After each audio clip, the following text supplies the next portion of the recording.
lime juice and water, keeps a diary visibly. You are listening to Unscripted Moments, a podcast about Propagandhi. On this episode, we're discussing Letter of Resignation, the A side of the Propagandhi FYP split 7-inch, released in 1995 on Recess Records. This song is credited to Propagandhi on the 7-inch, but was written and recorded featuring only John K. Samson on guitar and vocals. So I have this 7-inch, Keith. I have it right here, as you can see in our camera. I do not have it. Yeah. So I own this, and I've had it for a long time. And today I realized that I hadn't listened to the FYP side of this split 7-inch in like 20 years, probably. So today, as I was like typing up some notes and stuff and ideas about this episode, I listened to this, and it's snotty, it's fast, it's California, and it kind of reminds me of like the vocal approach reminds me of like that old Nitro Records band Assorted Jelly Beans, but without the sort of like quasi ska sound that the Jelly Beans used. Mm-hmm. And so I also was trying to remember like how I got this 7-inch, and I am 100% sure that I saw FYP at the Creepy Crawl in St. Louis in about late 1998, early 1999. And I am 90% sure that they opened up a show featuring the Teen Idols, the Honest Don's band, and Diesel Boy, also who was on Honest Don's, and like the subsidiary of Fat Records.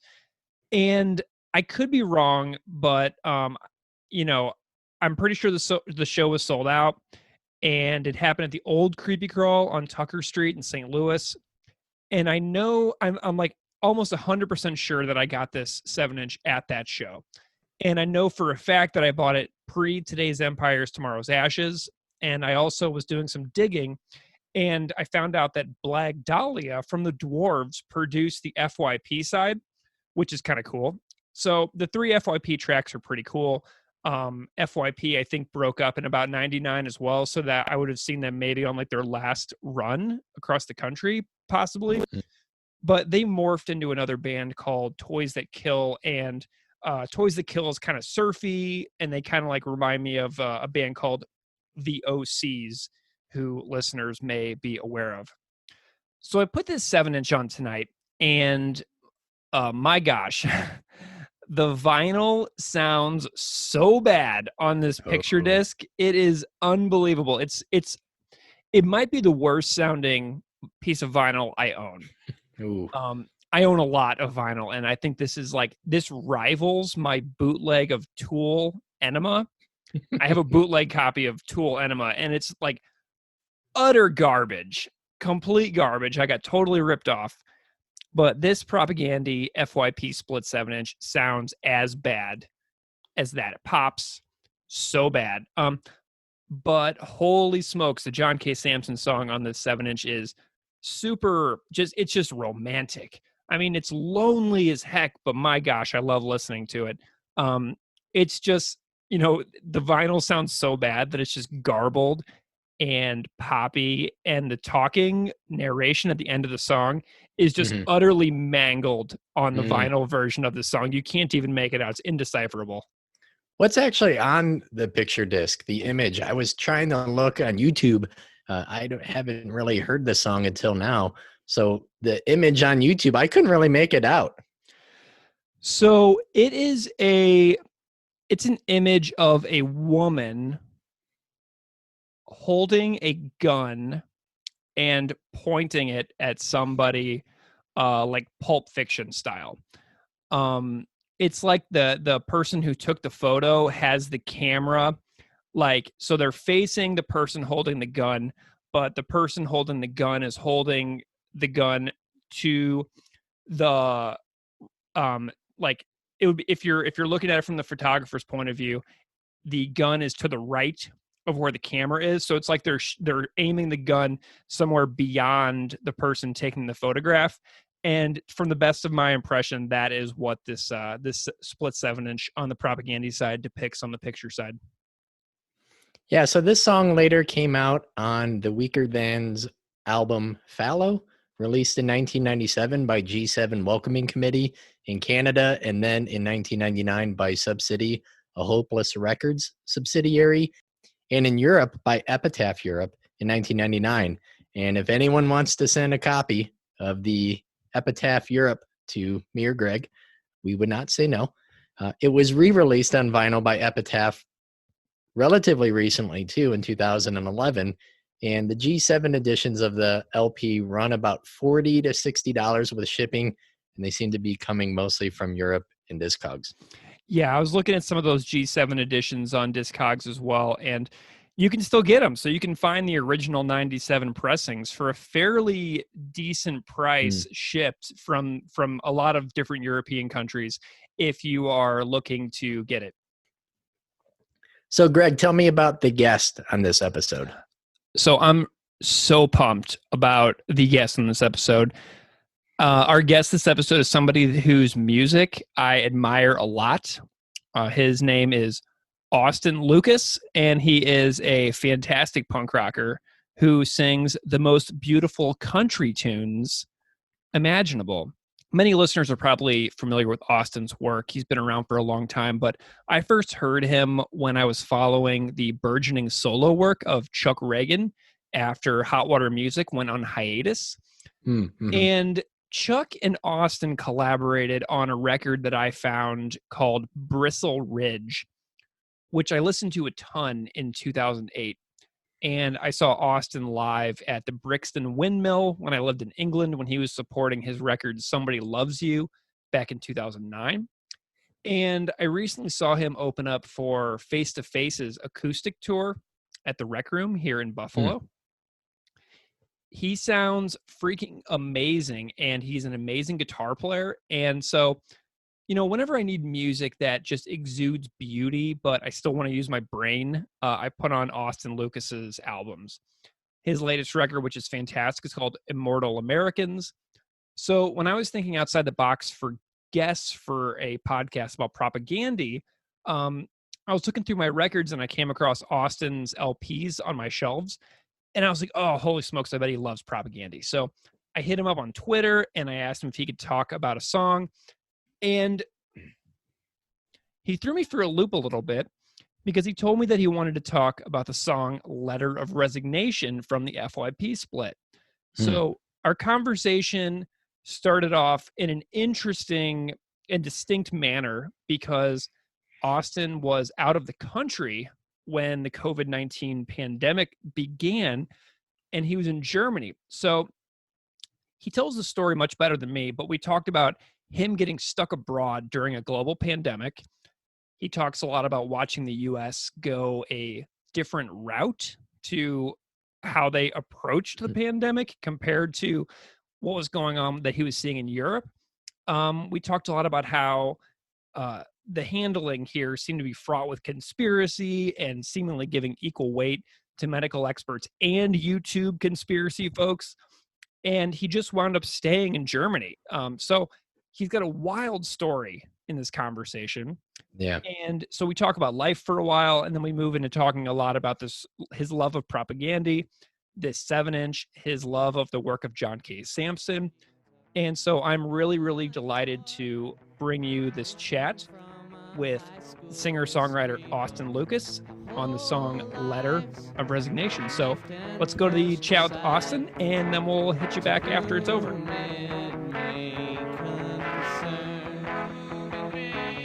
There's a bus that's leaving half an hour from now. It won't take her where she really wants to go. There's going to be so many fucked up atrocities that are going to be committed by the Biden administration, just like there was the Obama administration and the Clinton administration. And like, absolutely, you know, like, I mean, you know, neoliberalism is a fucking farce and it doesn't help anybody. And least of which, you know, like developing nations around the world who are continually subjugated by the imperial powers of like, you know, the Northern West. Yeah. You know what I mean? Like, and I mean, We could go further into that. I mean, I know this is a podcast about propaganda, so I guess talking politics is a pretty on Natural. point thing. Yeah, it's a natural thing. But yeah, I mean, I don't know if that's exactly what we're here to talk about. But yeah, it's an interesting thing to wish for. Like somebody who I've actively disliked for so many decades. Yeah. I'm president. I mean, Exactly. yeah. I mean, I've actively thought that Joe Biden was about the worst representation of the Democratic Party. You know what I mean? Like for such an extended period of time that it's insane to me to be like, I really hope he gets it. Yeah. Yeah, you know? think back to '04 with John Kerry and people trying to like put Kerry on some kind of pedestal to take down Bush, and Mhm. it's a similar feeling, except for like it's so crazy right now. It's so much more urgent and real. I mean, Yeah. like I was sad when Kerry lost. I mean, Yeah. it really, really. I mean, I remember because I was living in Prague actually when Kerry lost, and I remember the like the day. I remember how I felt. And I felt like because I had been thinking about going back to the States at that time. Yeah. Like to live in the States again, and like when he lost, I was like, well, I guess I'm not going to go home because I don't want to live under the Bush administration. But it's like I didn't feel even remotely similarly to as crushed as I did the day that Donald Trump won. Yeah. And considering that the amount that I know of what the implications like on the global like sphere of politics are going to be, let alone like our own like domestic sphere of politics, the amount that I know about the effect that it will have if he wins again, it's one of the most frightening things I could possibly think of. I mean, I honestly like if Donald Trump wins the next election, I mean, I don't think that I will potentially ever live in the United States again. Yeah. I mean, I have a feeling that I'll probably just sell my house and and figure out how to get everything into a shipping container and get it back. Yeah, Get it here. I'm curious about your immigration status in Germany. How did that go? Because that's not a normal way to move to a country. Well, I mean, that's actually my immigration status in Germany is up in the air right now. I've got a provisional extension on Mhm. my on my status here because of the fact that the German government it's very rational. It's not perfect by any stretch of the imagination, and I'm not going to even pretend like it is, but they have this thing where they're like, your country is so insanely, terribly awful right now. You can just stay. Thank goodness. Go ahead. And I actually I just hired an immigration attorney, and we're going to file for me to actually have a real visa, because the status that I have right now is like, it's tenuous. It's almost like it's not exactly a refugee status, obviously, but it's like I can't go anywhere. Like if I'm caught on a border somewhere else, I will probably be deported, unless like the customs official who picks me up decides like, oh, don't worry about it, like we'll let you go, which is it's up to them, but it's like very much in the realm of possibility that if I was like trying to see my family who lives in the Czech Republic, and I got caught crossing over or back, they would like they would either force me to stay in the Czech Republic depending on what the customs officials wanted me to do there, or they would put me on a plane and send me home. Man. So like right now I'm basically restricted to like just only being in Germany, which it's a big country and I'm not like super upset, but as like a international traveler, I really want a visa because like I want to be able to go to other places. I mean, like I said, I mean, I lived in Prague. I've got so many friends there. My brother lives there. He's got 3 kids, you know what I mean? Like, and it's just like, I want to be able to like go back and forth and see my family. So Awesome. yeah. So, I mean, at any rate, that's why I'm going to apply for a visa, because no matter how long I stay here and no matter the outcome of the election, like I am going to be like wanting to travel, and the only way I'll be able to travel is basically if I get a legitimate visa that says that I'm allowed to stay in Germany. Yeah, man, and I hear you too, because like I live in Buffalo, so I live right on the border with Canada. The border's like 3 miles from my house, Mm-hmm. and it is closed to all non-essential travel right now. So Yeah. going across, they'll let you in if you have like a documented place where you can self-quarantine for 2 weeks. But Mm-hmm. other than that, like the bridges going across into Canada right now are only trucks. There's no like passenger vehicles going across, and it is utterly eerie to like ride my bike on the bike trails like over those bridges and see no cars going across. It is like terrifying. Yeah, I mean, the scope of international travel is like completely been altered, especially if you have a U.S. passport. I mean, like I don't think that a lot of Americans understand, even like being in the United States. Like you maybe, even if you're an experienced traveler, you may not understand the scope of just exactly how much we are out of favor Yeah. in the international community. And like this, there's so many things that are part of that, but right now, because of the government's handling of COVID-19, like almost every country in the world is like, no, you're an American, no. Yeah. You know what I mean? Like, and even like I said, like I've been here since before the pandemic. You know what I mean? Like since before it was like, uh, an issue for sure, like a global issue where people were freaking out about it. I mean, I've been here since December, like of 2019. So, like, but that doesn't matter. You know what I mean? Like just because like I've been in the same health sphere, doesn't mean that like I get any different privileges just what I mean, like without like extra added like bureaucratic documentation. Mm. So like, and if you're an American, like you can go to like, I mean, I saw the list of how many countries you're allowed to travel to right now as an American, and it's so restricted. I mean, like I think that it was like less than 10 Crazy. in the world, Yeah. like, and like that's directly because of the Trump administration, and because like we've been so focused on like aggressive isolationism, like, and we've fallen out of like favor generally, you know what I mean, like due to the administration across the world. Like there's not going to be any concessions made until like we get our shit together.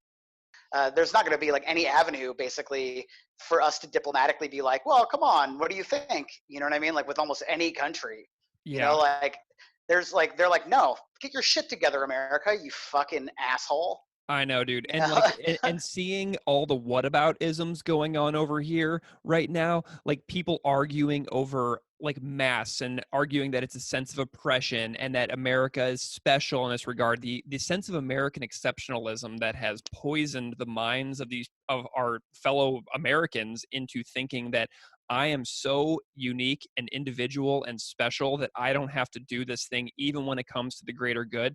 It is an absolutely catastrophic approach to how we're handling this situation right now. Unquestionably, I mean, absolutely. The amount of entitlement Yeah. that Americans like, and exceptionalism that Americans feel, like in general, is like, it's the root of enormous problems. You know what I mean? Like numerous problems in the United States. Like, and we could discuss that. Like at great length. I would take a very long time, like an entire lifetime, probably, to really discuss all of it and unpack it. But like the fact that like our privilege thus far as like the exceptionalist like American country, like thinking that we are like basically existing in a sphere that is above everything else, has caused like our entire country to shift away from any amount of like reality and existing within a frame of reference that the rest of the globe is like sitting inside of. Yeah. Oh my God. It's so scary, man. And so Austin, like all these things that you mentioned are super relevant, and I'm really glad that you were willing to share your experience of, getting caught abroad and then realizing that you had to make this major lifestyle change, and then also sharing these experiences of like what you're observing as an American caught outside this system, about how other people are viewing us. I think that, that's something that so many people will get some benefit from, but it's also so important to talk about openly because of the debate that is roiling this country right now, that's allowing this disease to just proliferate, like in our minds, but also racking our bodies and like destroying our healthcare infrastructure, which is already crappy to begin with. It's so surreal to hear your stories about this, last 7 months of your life, as an American touring musician who is caught abroad. It's wild, man. Yeah, I mean, it's wild, and like, and I know that it's not like a story that a lot of people are able to share. Yeah. Like it's specific to me, right? Yeah. But like, I'm so fucking privileged, dude. Like, and I think that like one of the things that I'm like constantly trying to like remind myself and other people is that like I'm able to make these critiques, you know what I mean, like Yeah. online, and like able to like talk about this stuff from a much less emotionally volatile position, like because I'm in a place that's like almost entirely open, like, I mean, it's not entirely open. You still have to wear masks in public, and like there's a lot of safety protocols that are still being adhered to, which I think is testament to the success of Germany in a lot of ways. But like I can go to the gym and Wow. train, like Muay Thai. Like, not only am I able to do it, but like I'm advancing and I'm getting better, and I'm like, you know, uh, able to like really dedicate myself to it. I'm able to meet with friends and have drinks by the river, and like go like on bike rides in like the mountains, and like like do all sorts of stuff that like a lot of Americans are not able to do. Like I'm starting to be able to play shows again, and of course they're like super socially distanced outside shows, like limited tickets and stuff like that. Like, but like most of my peers are not in positions where they're able to do that kind of a thing. And Yeah. like, and like, and I'm aware of that. Like, I'm so fucking aware of that. Mm. Like, and so while I'm able to like say like, yeah, I got caught in a pretty fucked up position, decided to like make intelligent decisions based upon like what I knew would be best for me as a human being. Like, I didn't want to be separated from my partner, like I wanted to like, be someplace that I knew had a better medical infrastructure and social collective infrastructure. Yeah. Right. And this is like the thing that I think that most Americans really don't fucking understand, and it just blows my mind. And that Yeah. is that like most countries, like when you say like, hey, look, this is a problem, and the people who have been highly educated, who are like, whose job it is to figure out what the best like course of action is going to be, like when like almost unanimously they all say, hey, we need to do this and this and this and this in order for like us to like be safe as like a culture, you know what I mean, like as like a world, like most countries go, oh yeah, cool, thanks a lot, like, Yeah. but there's this like I mean, I think that most people who are going to be listening to this podcast are aware of the fact that there's such an enormous anti-science, like anti-expert culture in the United States.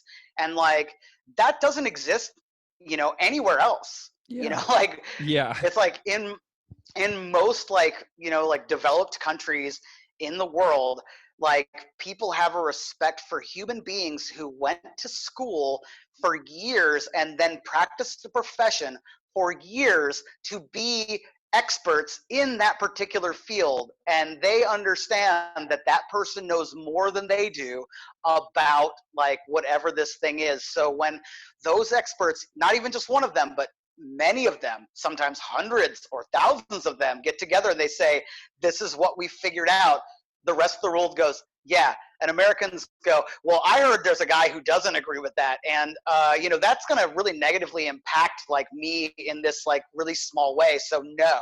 Yep. Like, Absolutely. and like fuck that. I'm I sorry, agree. but I agree.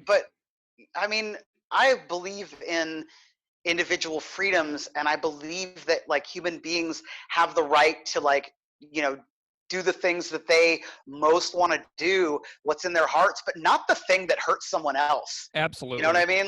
Yeah.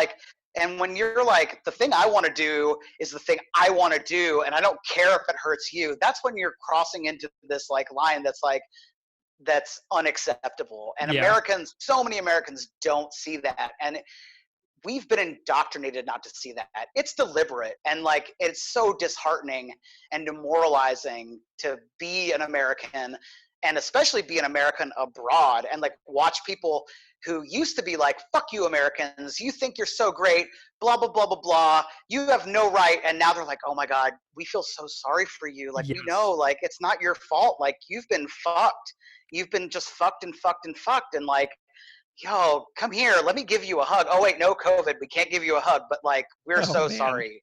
Oh my You know, God. like I mean that's literally how people treat me. Like we interviewed a roommate for the flat that we live in yesterday, and like when they said like they're like where she was like, where are you from? And we're like, America, and she was like, oh, you come here to escape Donald Trump?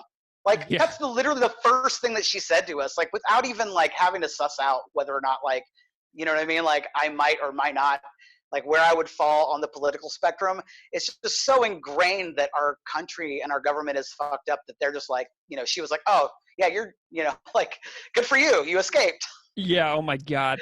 Well, Austin, so you're from Indiana, right? Originally? Correct. Yes, that's Okay, right. well, Yeah. I'm from Missouri, and so like you're a white guy, I'm a white guy. We're both from the Midwest, and I'm curious, like, so all these ideas that you're saying right now, like, we're so on the same page. Like, I also left Midwest, and I lived in Hawaii, I lived in Mexico, I lived in England, I lived in Canada. Now I live in Western New York. So I've been around as well, and I've had a lot of similar experiences that you have. And I'm curious, like, where like music and like propaganda and like all these like ideas that like you may have been exposed to as a young guy living in the Midwest, how all of this music ties into shaping your worldview and these ideas about that you're talking about. I mean, Propagandhi is actually a pretty important band to me in that regard. But like my story starts with like radicalized leftist parents Mm. from the 60s. Oh my And you God. know what I mean? Like, and so like I basically like grew up like being imbued with the idea that like uh, it would take, uh, you know, some amount of like civil discourse and even disobedience in order to make sure that things that you believed in were stopped or were able to happen, you know, like Mm-hmm. so I come from like a microcosm of like hippie, you know, like ideology, you know, for lack of a better term. And that, you know, basically that seed was planted in me before I was even born, and you know, like I was basically made to be a leftist. I mean, that's Mm. like the best, you know, way I could possibly describe it. And, you know, like you know, when I was like 12, I discovered punk and hardcore because my brother, you know, I'd already been listening to like some punk music because my brother's 7 years older and he discovered punk when I was like 6. Mm. Um, so like I had a few bands that were already really important to me. I mean, like X is probably like from all time my favorite band, and Awesome. my brother turned me on to them when I was 6 years old. So like, so I'm like, you know, kind of in this realm. And by the time I was 12, and like I'm looking around at the other like, you know, preteens and teens and seeing what subcultures they're involved with, and I'm like seeing, you know, metalheads, and I'm, you know, seeing hippies and all this other stuff. And my brother was already a punk, and it just like the aesthetic appealed to me. It was already Mm. music that was around, and it was already, you know, like something that was there. And so I just got into it, and started booking shows at a really young age. Like, I mean, I think I first promoted a show when I was 14, and it was for like an old touch and go band called Laughing Hyenas. Cool. And like, you know, I just kind of fell into it, honestly. You know, like I started a all ages club, you know, called Rhinos in Bloomington, Indiana. I was on the very first board of like the planning committee before it ever opened, and Jeez I was a Louise. volunteer there from like forever. And like, so like, and it actually just closed down last year, finally, unfortunately. Holy smokes, dude. But then like, as I got older, and I just fell further and further into the DIY, like punk and hardcore scenes. And a friend made me a compilation when I was 16 years old that had a couple of Propagandhi songs from How to Clean Everything on it. Yeah. And I was on a school trip to Boston, and I was like at this place, Newbury Comics, which is, Yeah, legendary. a chain, legendary, like, comic book and record store chain. And I was just like going through the 7-inches, and I was already a Propagandhi fan, and I found a split 7-inch, which was Propagandhi and FYP. And I was super excited, and I brought it home and I put on the Propagandhi song, and it was Letter of Resignation. And I was so disappointed. So confused, I bet. Because like I was expecting, like a sort of like aggressive political, but yeah, exactly. And it was like this sensitive John K. Samson song, which like, if we were in the world that we exist in today, and it wasn't a 7-inch, but it was like an MP3 that somebody sent me, I would have been like, nope, cancel. Yeah, exactly. And like, but because I'd spent money on this thing, like I would play it over and over again. And eventually, like after, however many plays, like flipping it between the FYP and the Propagandhi side, I started to really get it, and like, and so when I bought Let's Talk More Rock, a couple of years later, like I immediately gravitated towards the John K. Samson songs on that record. And, not that I didn't gravitate, to the other songs as well, but I was just like, I immediately was like, oh my God, this dude's voice, like his words, he's just so smart, like, and I think, that is like, a really important moment, that like buying that 7-inch was really important for me, because like, I mean, if the listeners who don't know who I am, like I'm a singer-songwriter by trade, and like, and I'm kind of a country singer, but I come from the punk and hardcore scene, and I'm a fucking anarchist, leftist, like anti-fascist, and like, so I don't fit in with country music exactly, like, but I, like I also don't really fit in with punk music either. Like, it's like I exist in this weird gray area that makes a very, very small Venn diagram, like that people fall inside of, and they can relate to. But it's like, it was important as fuck to me, because it like really, like it was the first example that I had of like a punk person, like, because I'd never heard Billy Bragg at this point or anything like that.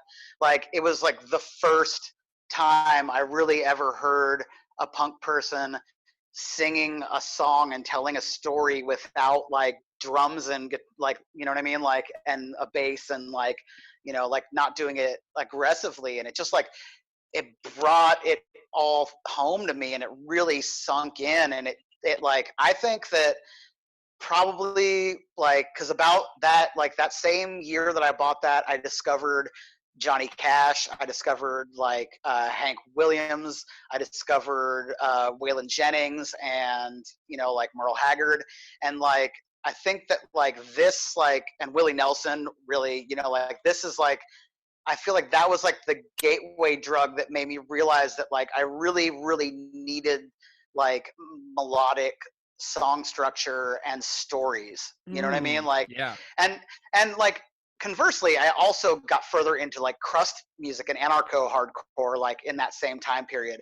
So like Propagandhi in this like way kind of served as like a bridge between two very, very distinct and important, you know what I mean, like parts of my life, which are anarcho hardcore and like folk and country music.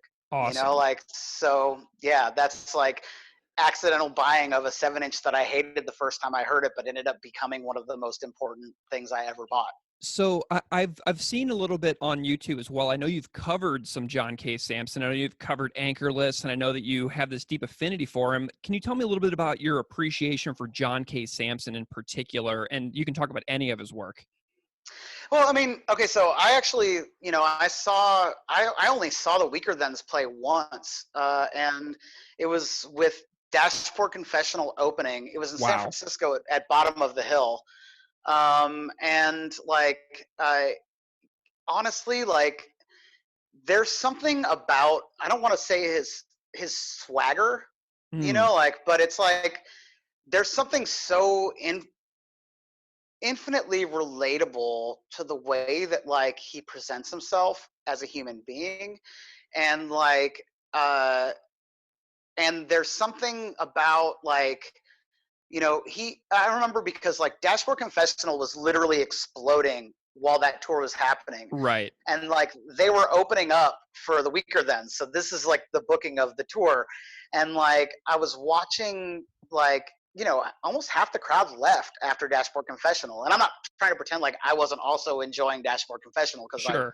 definitely, I was feeling very, very um, sensitive and kind of in love with Chris Carrabba at the moment, Yeah. you know, like, but I was also there to see the Weaker Thens, and like I remember watching like half of the crowd leave, and I remember thinking to myself, like, I would feel so demoralized if this was happening to me right now, Mm, you know, like, I mean, just like being the headliner and realizing that like so much of the crowd was just there to see like my opener, you know, like, and he, like, the Weaker Thens had such a good attitude about it, and they just like got up and they played and like had a good time, and like I just remember like being so impressed, you know, like with like, you know, just, and like I said, it's not swagger, but what's the word I'm looking for, just like, you know, presence, energy. yeah, it's presence, and like, you know, like it just made me feel good, and that's like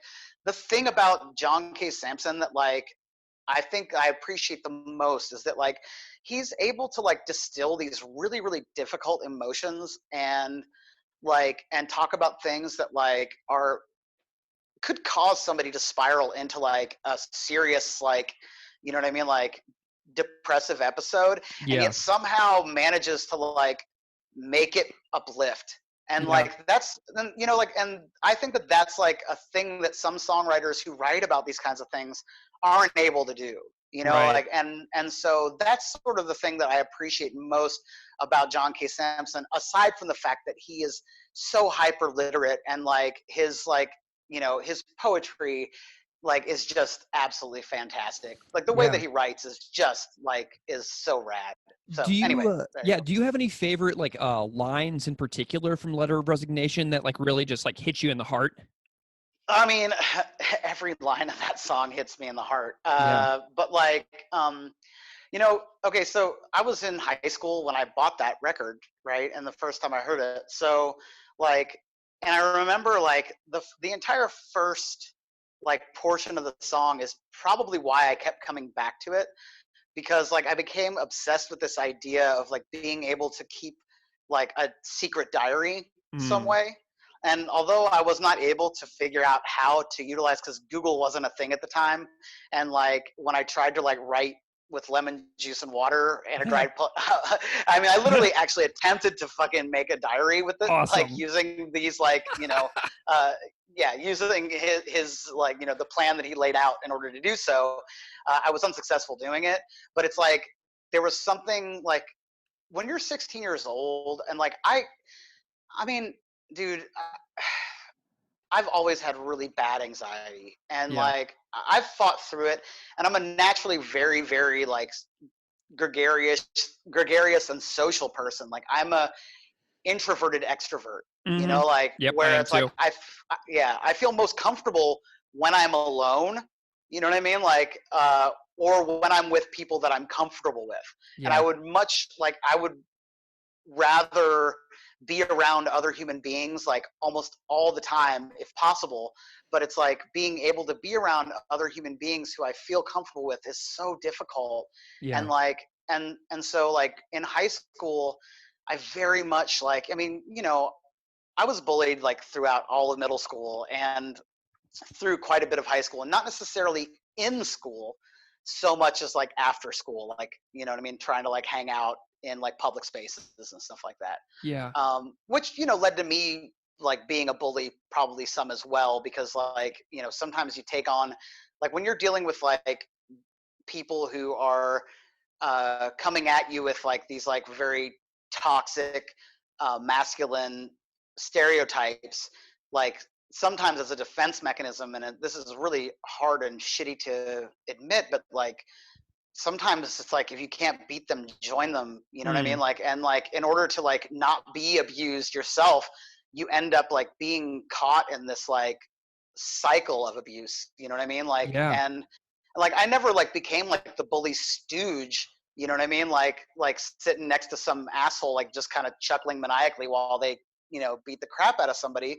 But I did like assert myself and my status, you know what I mean? Like as like, you know, whatever person that I was, you know, like in like an attempt to like kind of elevate myself and like exist higher in the pecking order than other people, you know, Yeah. like, and I think that that's like, you know, as a person of conscience who's like, you know, in their early 40s, you know, like at this point, looking back, it's like this like feeling of dread, you know what I mean? Like of just being like, holy shit, I was an asshole Yeah. so many times in this way or in this way, you know, like, but like at the essence of what I'm trying to convey to you here is that like it was mostly because like I was very socially insecure and anxious, and like, and I mean I've many times over run away from social like situations that I very much wanted to be in, just because it was putting myself out there and trying to talk to other people was scarier than going home alone, which was also scary. You Yeah. know what I mean? Like, Absolutely. so yeah.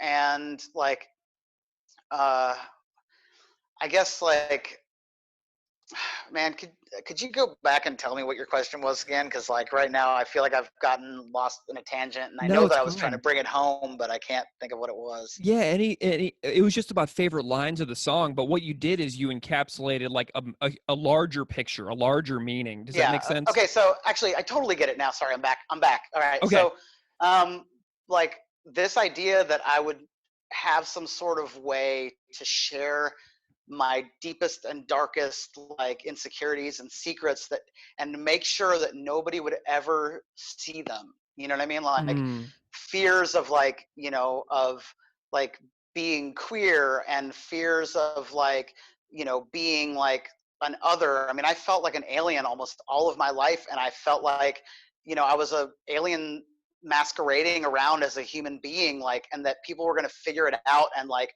end up like chasing me out and, you know what I mean, like stoning me, and I would become like a, you know, like a social pariah, which is like about the most frightening thing for somebody who craves like acceptance and like friendship, you know what I mean, like to feel that like I'm constantly like kind of a fake or something like that, you yeah. know. Um, And like, go ahead, what were you gonna yeah. say? So like, and also something else that really jumps out at me that's special about this song is that there's like this narrated story at the end, by Karen Yeah. Brodeen. Yeah. And it's like a segment that's read by Karen Brodeen, who was she was a writer who died of cancer in the 80s, and her death was like seen as like shocking, abrupt, unwarranted, to an end to this exceptionally dynamic and productive life. And like, so she died of cancer, but she's got this amazing body of writing that John K. Sampson tacks on to the end of this song. Do you have any thoughts on that ending that closes out the song? Well, you know, I think that this idea, which is something I think that like a lot of, especially hardcore from the 90s, and also punk from the 90s did, which was take excerpts of other people's spoken word that we like felt affinity with, you know what I Yeah. mean, like, and tacking it on to the song, whether it be in the beginning or an instrumental bit in the middle or at the end, as like they've done here, you know what I mean, like, is something that's like so powerful.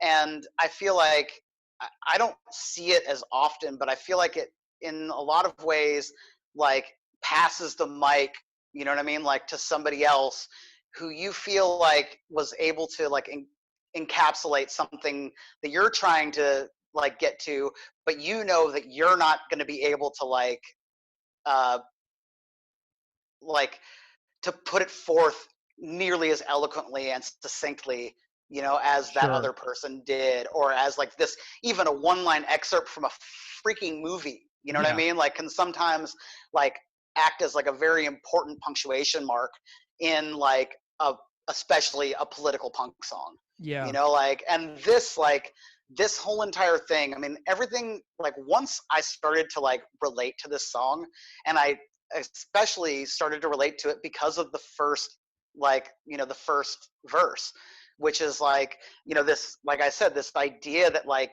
you can like pour all of like your most like secret, you know, feelings and thoughts, and never have to worry about the fact that anybody might find them, you I'm know what I mean? curious. Like, Yeah, totally.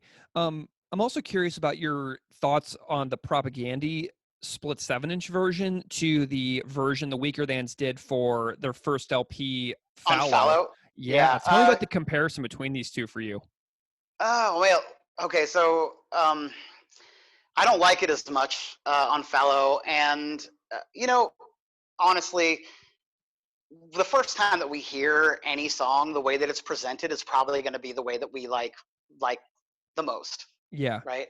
Like, you know, when we talk about like different recordings of songs and like, you know, which ones we like the best, whether it be from one artist recording a song, you know, like more than once, or it's like a cover of a song, you know what I mean, like that, like, you know, maybe is a very common cover of a song, you know. It's like if you take like, for example, a song like Poncho and Lefty, like yeah, which is a Towns Van Zandt song that like everybody has recorded basically, yeah, you know, like it's like if you heard the Emmylou Harris version first, you're probably going to like the Emmylou Harris version the best. yeah. You know what I mean? Like, it's like if you heard the Willie Nelson version first, you probably like the Willie Nelson version the best.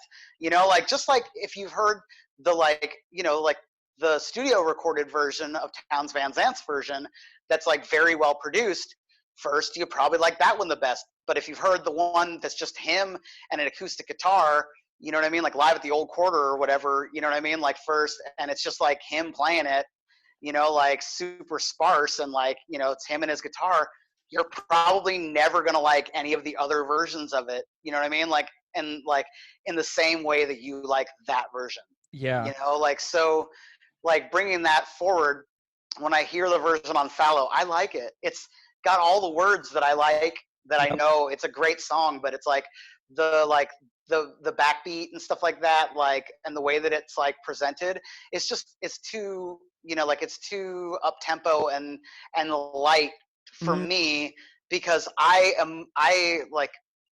relate to it in this like sparse, you know what I mean, like sort of very haunting, Yeah. depressed, you know what I mean, like And it's when I lo-fi hear it, too. I totally, it's lo-fi, and like when I hear it, I hear the 7-inch that I had, which I played hundreds of times, and the grooves were wearing, you know what I mean, like wearing out, like I hear that version in my head.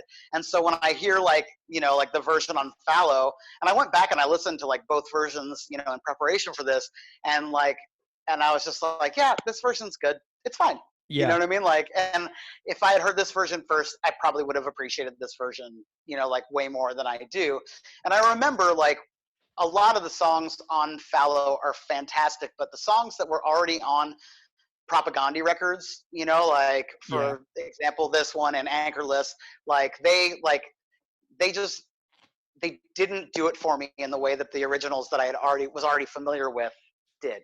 Gotcha. Well, I know that John K. Samson and the Weaker Thans opened up with Letter of Resignation at a bunch of their early shows in like 97. So this was like almost like a bridge for him as well into establishing Totally. his own voice away from Propaganda. Does that make sense? Absolutely. Yeah. I mean, I have always gathered that, you know, Yeah. I mean, I love, you know, I love Propagandhi. Like, I love all of their albums, you know, like I mean, I'm just blown away that like Sue Lin is in the band. Like Yep. I've known them for so long. And like they were a fan of mine in Tampa, coming to my shows since like the like mid to late 2000s, like, and just like watching Sulin, like, like grow up as like this powerful ass, like amazing guitar player and join like one of our mutually favorite bands is like one of the most mind-blowingly cool things that like I've ever gotten the opportunity to like, kind of like passively watch, So it's like, I love everything that they've ever done. I am grateful for the direction that they went, but I would be a liar if I said that I didn't wish that there was still that element of John K. Sampson in the band. Like, because it's like my like, How to Clean Everything, Letter of Resignation, and like Let's Talk More Rock were my Propagandhi records that were my entryway into that band, like when I was like really excited, like, and like, don't get me wrong, when Today's Empires came out, I was like, holy shit, they are on some next level, you know what I mean? Like, I mean, I was just like, this is awesome. I was also a little pissed because my band K10 Prospect at the time was doing almost the same thing. Yeah. And I was like, people are going to think we're ripping off Propagandhi. This sort of hurts my heart a little bit, but also, God damn it, this is so good. Good. But, yeah, but oh my God. Anyway. Well, Austin, one of the things that I'm really stoked about having you on the show to talk about this song in particular and John K. Sampson in particular is that some listeners of the show have commented that they didn't feel we were giving the John K. Sampson years enough love because Keith and I, our favorite Propagandhi records are Failed States, Supporting Cast. So like, this is so awesome to have you on to talk about your love and appreciation of this particular John K. Sampson track and what it meant to you. Because what this does is it helps Keith and I, my co-host, elevate our own understanding and appreciation of songs that we've possibly overlooked in our years as being fans of this band. So like, your conversation helps me see these songs in new lights as well. Well, I mean, I think that, one thing to talk about here, and I know that we're, coming to the end of this interview, and I want to also say I'm really grateful that you're hearing me out and that maybe it will help you in the long run appreciate some of these years of Propagandhi more. Yeah. One thing that I will say is that, like, that time period was amazingly capable and concise at taking very important political like ideas and discourse and formulating them into like 2 to 3 minute long songs that like were very hooky and easy to like sing along to and really feel, you know what I mean? Like and devour. And like I think that like the reason why these records, and don't get me wrong, all of it afterwards, like I love all those albums, like I think we could have a totally other like probably 5 episodes talking about like the rest of the albums as we go. But like at least from my perspective, but like there's something about this like pop capability in those years, you know what I mean, that they were able to like really distill these really important ideas and like put them into these really catchy songs. Absolutely. And as a vehicle for like kind of like for propagating, like these ideas and fostering them in young minds or minds in general, you know what I mean? Like I just feel like those albums were incredible vehicles for that. And I think that like we can't underestimate the importance of that, like as like a way for people to become politicized, and like, and so like, while like they definitely like, became the kings of the shred, I mean, they and the songs songwriting is amazing afterwards. But like that like period allows for this very, very specific, like, kind of like pop sensibility in this like Fat Records style genre, you know what I mean? Like, and to really politicize a lot of people that would never have like been exposed to those ideas in that intelligent of a way. Because of course a lot of punk bands are very political, and a lot of like pop punk bands have political songs, but like they were a band that was insanely popular, whose entire body of work was like in some way, shape, or form, like dealing with like very complex politics and like, you know, like, and social, you know, issues that other bands were not, and definitely not in nearly as an intelligent way as they Yeah. were.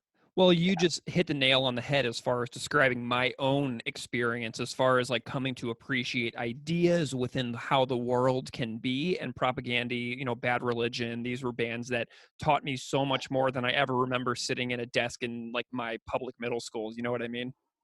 Oh man, I mean, like these bands and like, I mean, you know, Discharge and, you know, like, and Crass and, you know, like so many other bands are like the bands, the basis that I formulated almost all of my political opinions, like as a young person, and also like created the base for me to be the person that I am right now, you know, Yeah. like, so yeah, It's that, awesome. yeah, Well, Austin, where can very, very people important. where can people find you if they want to know more about your work? Because you have a magnificent body of work that I have appreciated myself since 2007. So where can people find you?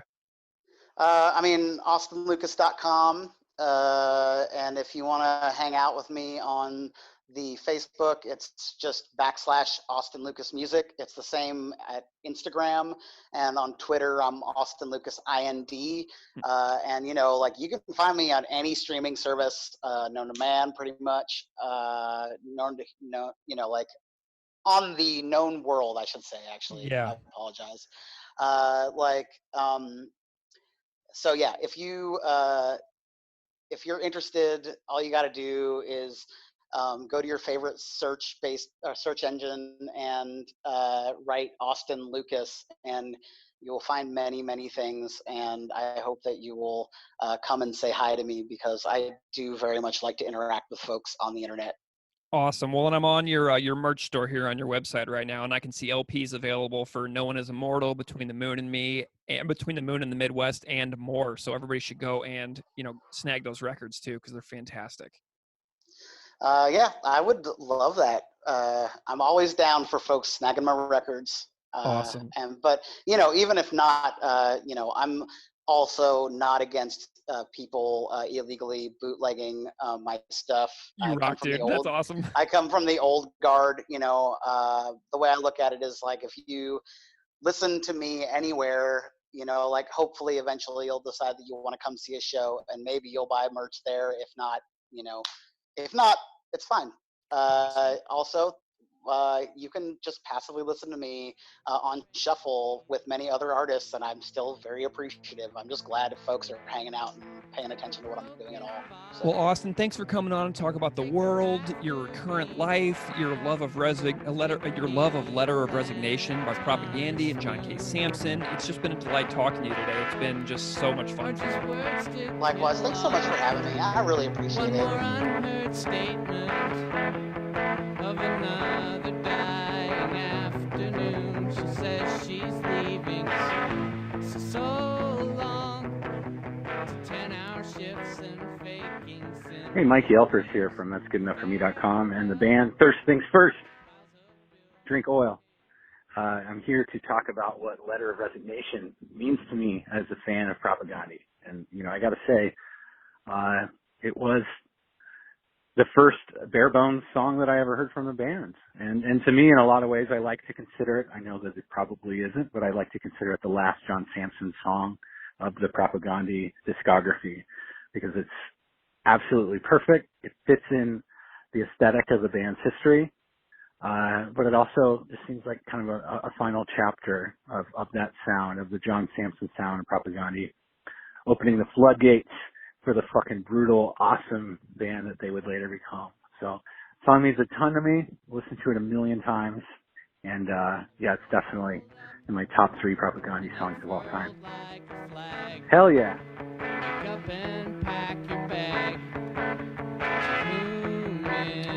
All right, so we're back. So, Keith, what did you like about my chat with Austin Lucas? I think Austin's story about being stuck in Germany and how starkly different his experiences are compared to my life here in Northwest Indiana. I haven't had much contact with people elsewhere other than, say, like my host family in Eastern Ukraine. So hearing how open things are, even playing small shows, um, restaurants, and those sort of things, it really reinforces the reality that things didn't have to be like this here. And while worsened by leadership in the United States at every level, also individual Americans' refusal to listen to scientific expertise really, really hits me here. Yeah. So a friend of mine recently sent me a message with a quote from Tocqueville in Democracy in America. And he said, they, meaning Americans conceive a high opinion of their superiority and are not very remote from believing themselves to be a distinct species of mankind. Thus, the dangers which threaten the American Union do not originate in diversity of interests or of opinions, but in the various characters and passions of the Americans. So, right? And that I think that came out didn't that come out like 1805 too? Yeah. So like how prescient and how perfectly applicable that quote is to now, that all of these different narratives or truths or facts, I think that just makes it even clearer hearing someone's specific story and their life and experiences now in Germany. It just makes me angrier. I also had no idea that he founded Rhinos in Bloomington, which was my first ever show in college down at IU. I saw Murder by Death there. Holy smokes. How is it? Yeah. How's Rhinos? It's really small. And I think that might have been the only show that I ever went to there. And I wasn't super familiar with them then. So I didn't really have, I didn't know too much of their music, but I really had a good time. And I had a very legit kind of DIY, like an authentic music venue feel. Yeah. Not like going to House of Blues or something that feels a little fabricated. But yeah, I didn't realize it. That's pretty awesome. Was it a like an all ages alcohol free kind of space? Yes. And that was one of the few places like that in Bloomington. I distinctly remember that there being, I was, 18, but there were like 14 and 15-year-olds there who seemed to always be there, for whatever show. That's so rad. Through. Yeah. And I really like the description of learning to love this song because he spent money on it. Yeah. As a kid, I would go to the comic book store with literally a bag of pennies. Or when I bought a new tape, that was my tape.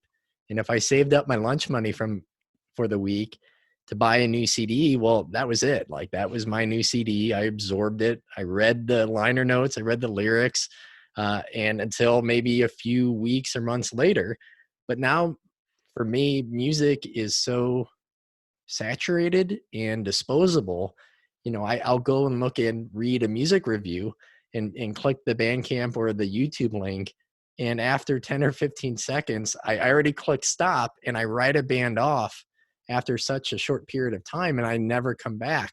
So I think music consumption clearly has changed a ton to where you kind of had to commit. My bachelor party, I went to an arcade called the Galloping Ghost in Chicago. You pay $15 and they have all these vintage games and you could play whatever. There are no tokens or no coins or whatever. And it almost felt wasteful or, I would walk up and I'd play a game. And as a kid, you invested that token or that quarter, you were committed to that game because you only had so many. You might have $2 if your parents went with you or whatever. So to be able to just hit start on any game, it felt, I don't even know how to describe it. Like, well, no, I don't want to play this. And then I would just walk away. Like nothing kept my attention because everything was accessible. And I have that same feeling now sometimes with music, that there's so much and it's easy to find it free, whether it's streaming or YouTube or Bandcamp or whatever, that it's hard to really commit to something because there's always something new. Yeah. Yeah, what's so funny about that as well is that, like, you know that Austin was expecting dance and laugh and play. You know what I mean? You know Right, he right, was right. expecting a Propagandhi song like he would have been more used to. Mhm. But instead you get this standalone track with with John K. Sampson, who is like in this moment not like the lead singer. You wouldn't say that John K. Sampson was like officially the lead singer of Propaganda in this era.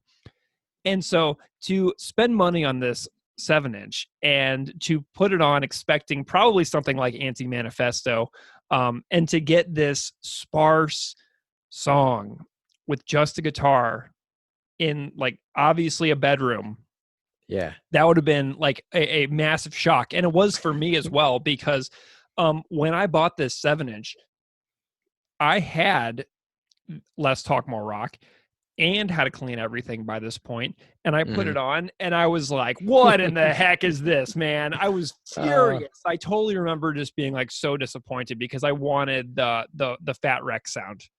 I could have bought a different shirt or something Yeah, instead. yeah. And like the thing was, there was no shortage of merch at that show too. Like Right. I could have bought like another Diesel Boy shirt or whatever. I could have like loaded up on patches for my stupid backpack.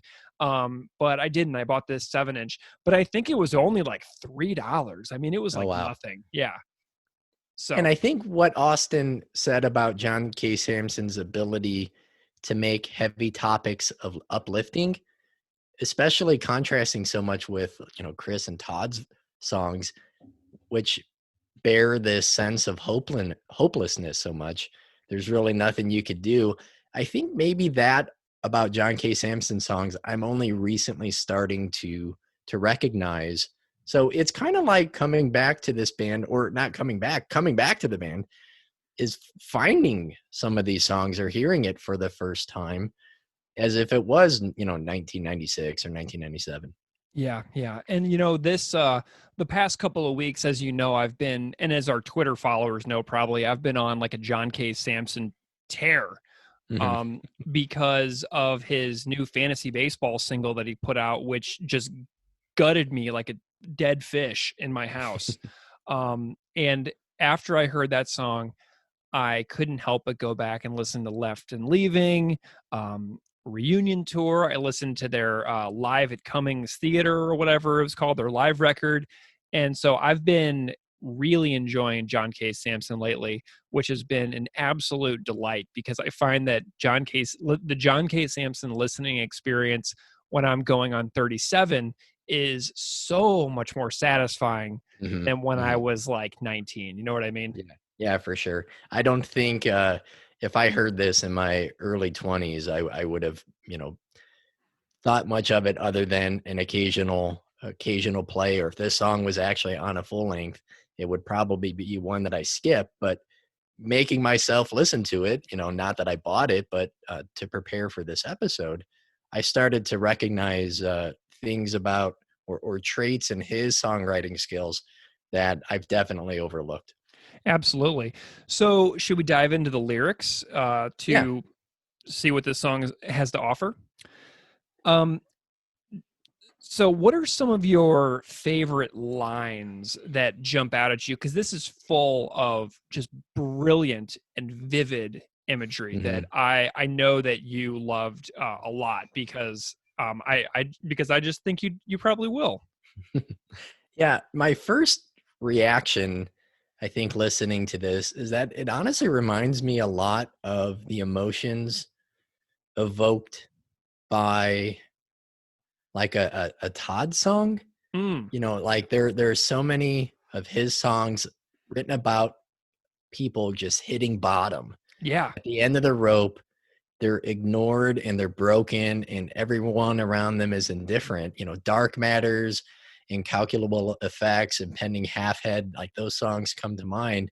So it's very human and humane, which I don't think I was really prepared for. mm, Just that very open, you know, where he says, takes a dried up ballpoint, lemon juice, and water, keeps diary invisibly. yeah, I think this subject has things that she wants to hide. She's writing in a journal with invisible ink. And I I think there's something we can all relate to that, if it's keeping a journal and hiding it, or now maybe like messaging someone and not wanting others to see it, or whatever it is, just like having that sort of kind of inward communique that is like private and personal. Yeah, and like I love how when I was chatting with Austin, he told me that he actually tried to do that when he was a kid as well. Right. So You cool. have to shine a light on it. It's a certain type of light. Yeah. What else did you like? So even the alliteration, which I think can be corny or overused, but there's a certain search for certainty. Man, I tell you, when I first heard that, there was something about that just kind of worked its hooks into me, to where if I was half paying attention, boom, I was all in and invested in this song. Yeah. Well, and I thought about that line a lot as well. And it says, in the kitchen corner of a basement bachelor suite, there's a certain search for certainty.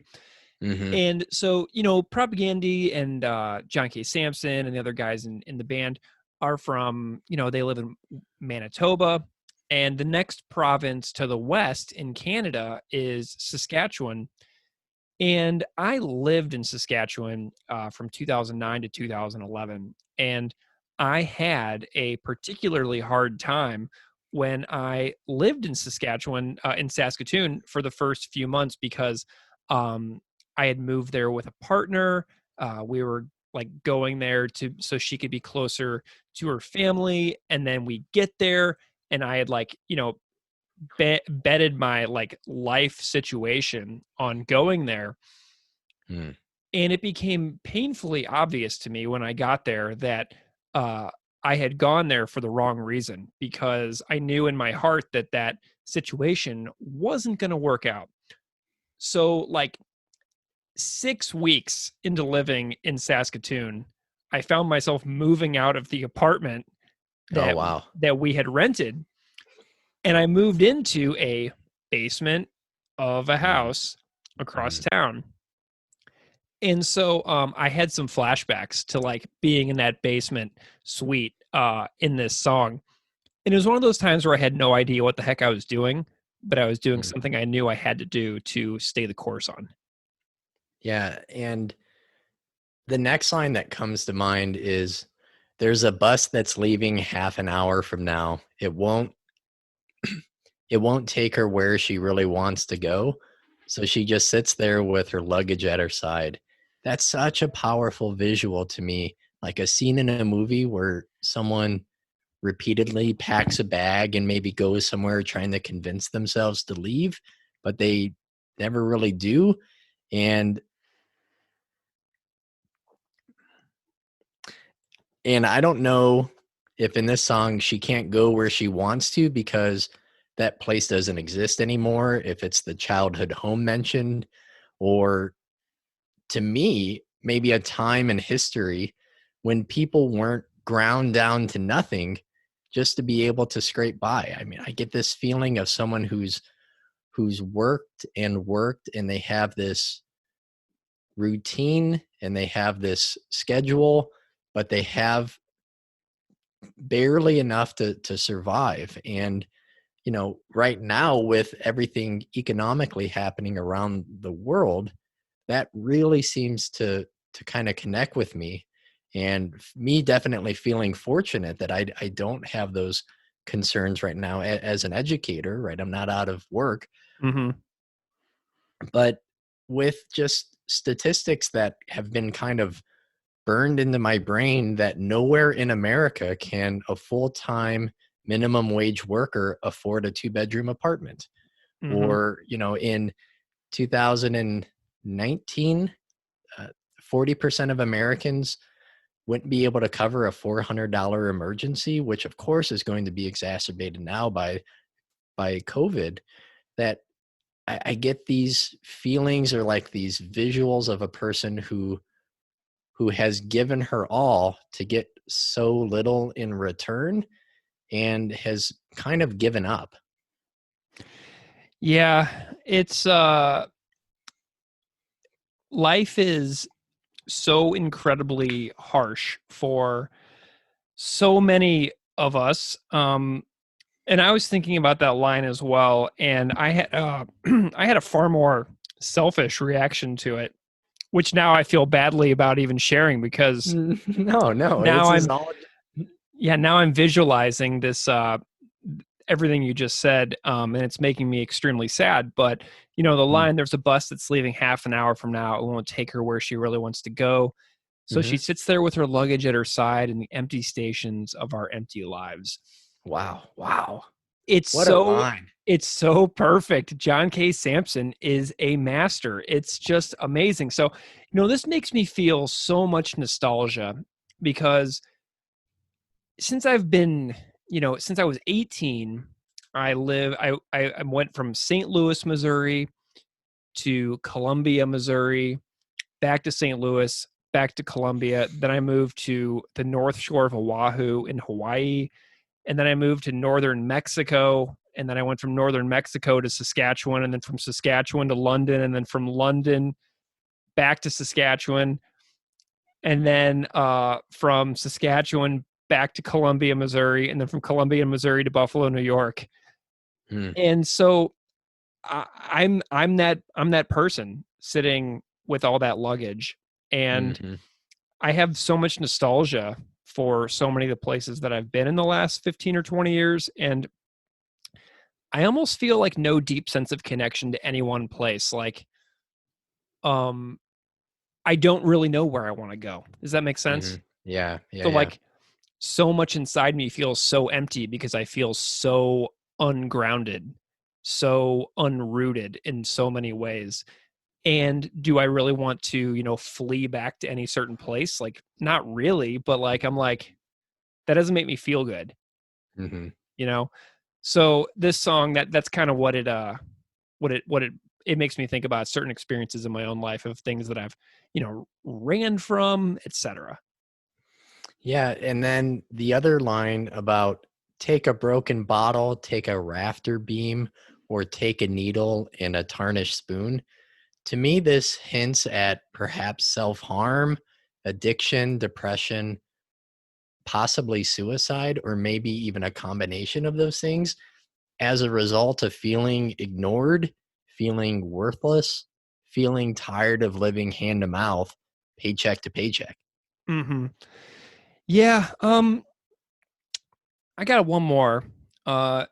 It's an omission from a high school history book, How Whole Lives Are Knifed and Pushed Aside. And, I keep thinking about how large parts of my life feel utterly illusory now. Like when I think back on large parts of my life, it feels like those things didn't even happen. Like it's a figment of an imagination. Does that make sense? It's almost like a waking dream that I've concocted somewhere in my imagination and that it didn't actually happen.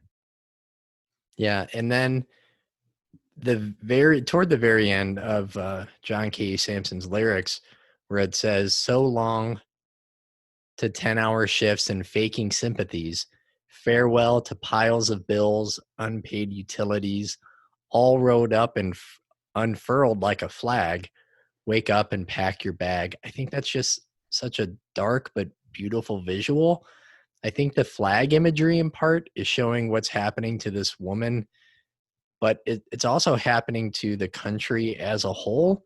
And the spoken word outro seems to confirm that for me, especially the line, if we knew the powers of this country moved to provide for us and for all people, how would that be? How would we feel and think, and what would we create? Like that, like those two ideas together, I think are really, really profoundly linked. Yeah, I think it's worth exploring that passage in whole, if you don't mind. Sure, yeah. I don't know anything about it. So I did some digging on this, and so the narrated section at the end of this song was excerpted by John, and it was read in the recording by a friend of Propagandhi named Lorna Jane Vetters. And the passage is from a woman named Karen Brodeen. The passage is from a section of her book. Her book is called Illegal Assembly. And so her bio on Karen Brodeen is really fascinating. She was born in 1947 and she died in 1987. So she died when she was 40, several years before this song was recorded. And she was a groundbreaking lesbian feminist poet, a founder of the Freedom Socialist Party and Radical Women in the San Francisco Bay Area. She was a National Socialist feminist leader, and she wrote 4 books.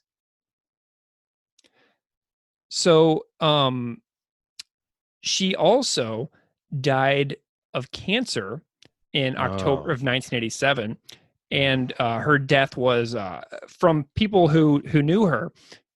They memorialized her by saying that her death was shocking, miserable.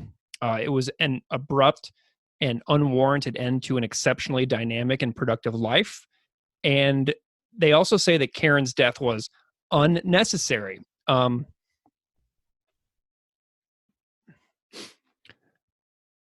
They say that cancer killed her because the medical profession was too profit motivated, too sexist, etc., to catch it in time when they could and should have. So 1987, 33 years ago.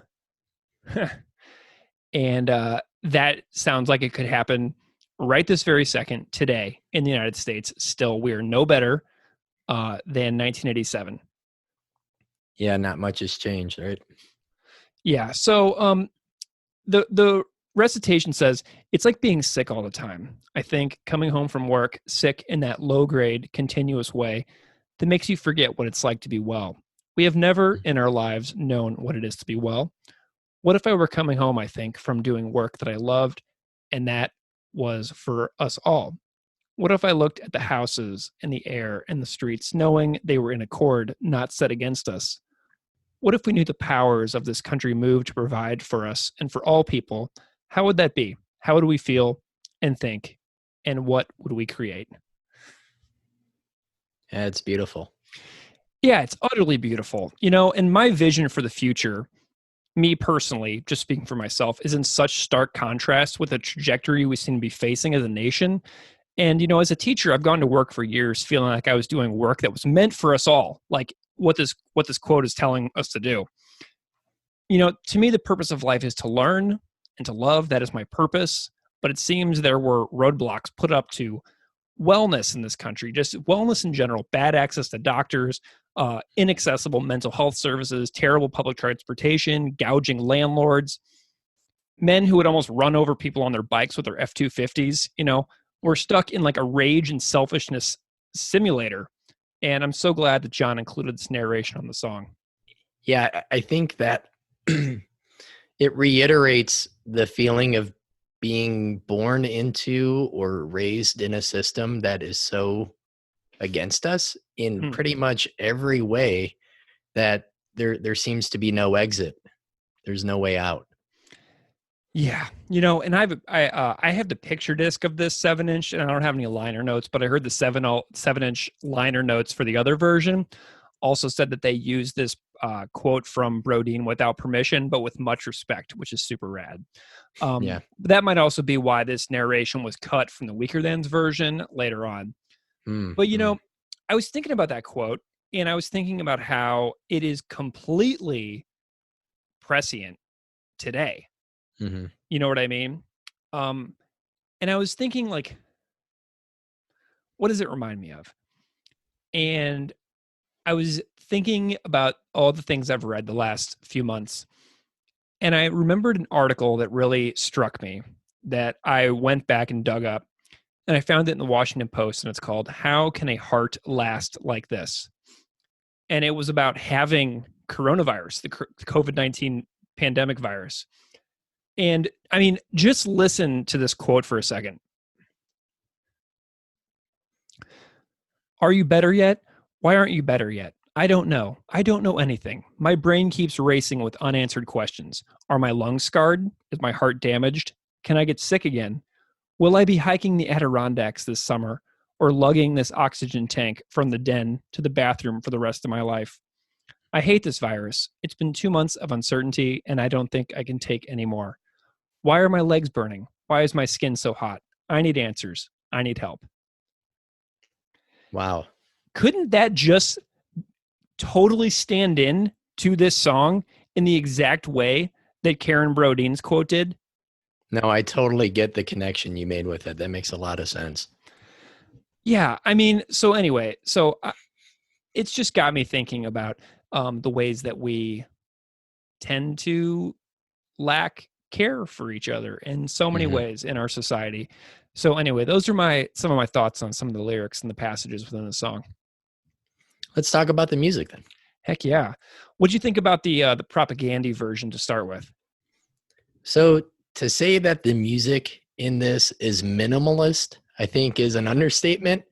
But personally, I think that minimalism lends itself to the lyrics as like in tandem with the music and the ideas together, they create, I think, like these sort of vignettes, like a scene of what the subject is experiencing, like isolation and uncertainty and self-doubt and maybe self-harm or maybe escape, like all of those things kind of pictured and detailed throughout the song. And I think John's quivering but earnest vocals make this song really compelling.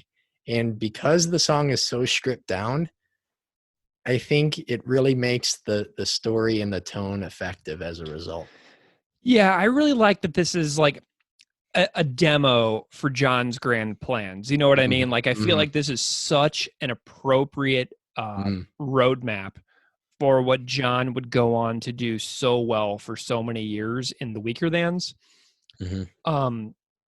Personally, I like that this song utilizes a repeat of the chorus, which is, not something that Propagandhi does a ton. And I just like you, I love, and like Austin said as well, I love the emptiness of the guitar in the bedroom feel. It matches the woman sitting in the bus station or the train station by herself in like a cavernous hall, looking around, seeing people pass her. She doesn't know them. They don't know her. They're strangers. So she's with people, but she's completely alone in that moment. She's alone among people in a bus station or a train station or an airport, feelings that we've all experienced. And the guitar in the room that John records this song in, it absolutely fits. It matches so spot on, so precisely. And I think I needed my conversation with Austin to really come to grips with that. Does that make sense? Oh, for sure. I think he did a great job picking out things I didn't recognize or notice. Yeah. Did you listen to the Weaker Thans version? It's clearly a better and more fully realized version of the song. I think the variation in guitar is more audible. There's like the big heavy strumming versus the palm muted measures. The drums and the bass, to me, when I was listening to it, I had this sense of like falling, especially with the lyrics like to whom it may concern. Like that part just had this feeling of like drifting away or falling. And I think if I were to put Letter of Resignation on a mixtape for a friend, I'd probably include the Weaker Thans version, but I actually prefer the Propagandhi version because the music seems to echo just the feelings of loneliness and isolation in the lyrics. For me, the Weaker Thans version is super awesome. I remember when I got this CD from Sub City as actually a promo when I used to work at a record store in St. Louis called Streetside Records on Watson Road in Crestwood, just outside of the city. And so I got this as a free promo. And I remember putting the connection together whenever the song Anchorless came on, and I was like, what the heck is this?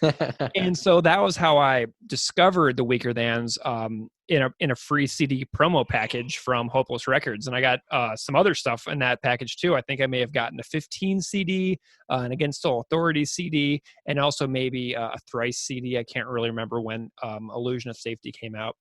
But or Identity Crisis, whichever one it was. And so the main thing I notice about this one is that there's different backing vocals on this one. And it took me forever today to find out who sang these backing vocals on the Weaker Thans version, because John backs himself up on the Propagandhi version. Right. So the backing vocals on the Weaker Thans version are done by a woman named Roberta Dempster, who used to play keyboards in a Winnipeg band called, I believe it's pronounced Novalero. And I Google searched Roberta Dempster to see if she was still playing music. Apparently she's not in Novalero anymore. But her name came up as a signatory on an open letter from the Manitoba Harm Reduction Network regarding PPE access for COVID-19 treatments in Manitoba. So apparently she's like still a super cool person who may be involved in healthcare in Manitoba, who cares about other people a lot. So I thought that was really cool to discover, who did the backing vocals, because they took out the Karen Brodeen segment on the Weaker Thans version, which a lot of people on YouTube were complaining about. They're like, "Oh, I love that the Propagandhi version has that Karen Brodeen segment from Illegal Assembly, and the Weaker Thans one doesn't." So it's cool to see both, because one has such a unique narration outro, and the other one has a more lively performance, full band, and also the addition of a woman on backing vocals backing up John in the Weaker Thans version. So that was really cool. What about any YouTube comments? What else did you find? So I was watching YouTube performances by the Weaker Thans of this song, and I found a video performance from them playing this as a 3-piece in 1997. Must have been right when Fallow came out. But the room is pitch black. The audience starts cheering, and then the lights come on, and they're playing Letter of Resignation as a 3-piece band. So the Weaker Thans normally play as like a 4-piece, a 5-piece, a 6-piece band. So to see them as a trio with John Sutton and Jason Tate, like, I was like, wow, this is awesome, because I think it's kind of a rare 3-piece performance by them. And so that was really great. And they opened with Letter of Resignation. So they were in the early days of the band playing this to open a set, which is really cool. So a YouTube comment says, "Wow, this is awesome. So weird seeing them as a 3-piece when they're usually a 5-piece now, occasionally a 4 or a 6-piece too." And then another one said, "I prefer the original version just because I prefer the solo-ness. Better captures the feel of isolation in the song." Oh, yeah. Yeah. So what would you rate Letter of Resignation? 2.5. I like the Propagandhi version more than the Weaker Thans version. I'm gonna put it right in the middle of the road. What about you? For me, it's kind of hard to rate this just because it doesn't really feel like a Propagandhi song. And again, I wasn't there from the beginning when John K. Samson was in the band. It's just so removed from what I really know about them. So I'm going to say a 3. Oh, wow. But I think if I were going to rate it as a Weaker Than song, it would probably be higher. I've been pretty open that I'm not the biggest fan of Propagandhi songs written by John K. Samson, and I'm almost completely ignorant of his post-Propagandhi work with the Weaker Thans or his solo albums. But recently hearing the song that you mentioned, Fantasy Baseball at the End of the World, it has my ears perhaps tuned a little better to understand and appreciate his past contributions to the band or even his other work. So I hadn't even heard the song before this week, but I think it's emotive. I think it's creative. It's somber. It says so much, about feeling accomplished, feeling loved, feeling supported through compassionate storytelling. And I got to say, I really, really like this track. And I think I'm pretty excited to go back and revisit the other songs of his that I might have gotten wrong. Well, I think that listeners out there should send you some of their favorite John K. Samson Weaker Thans or also John K. Samson solo work tracks. Maybe that will, continue to broaden you a little bit as well. Because I got to tell you, man, my chat with Austin really kind of opened my eyes to this song. And this 7-inch has been sitting unplayed on my shelf for years and years and years. And the only reason I didn't get rid of it is because it says Propagandhi on the 7-inch. So it's one of those things I was like, I might as well just keep it, whatever. But yeah, so anyway, that was our episode on Letter of Resignation on the Propagandhi FYP split 7-inch. Thank you so much from the bottom of my heart to Austin Lucas for coming on the show and talking to me about your love of this song and this band. It was a real pleasure chatting with Austin so much. Please go check out his work. His records are gorgeous and fantastic.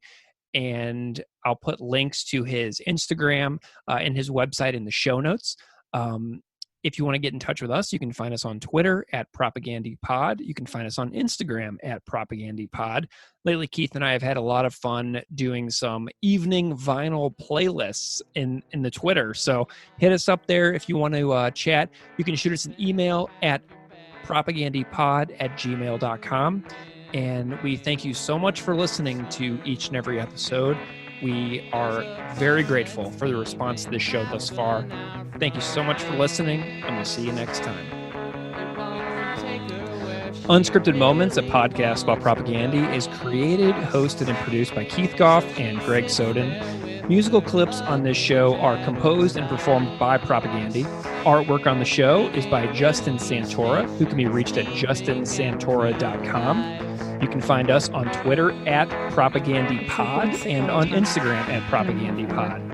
If you like the show, please drop a rating on your podcast app of choice and subscribe to receive future episodes. Tell your friends. Thank you so much for listening. That I loved and it was for us all. What if I looked at the houses and the air and the streets, knowing they were in accord, not set against us? What if we knew the powers of this country moved to provide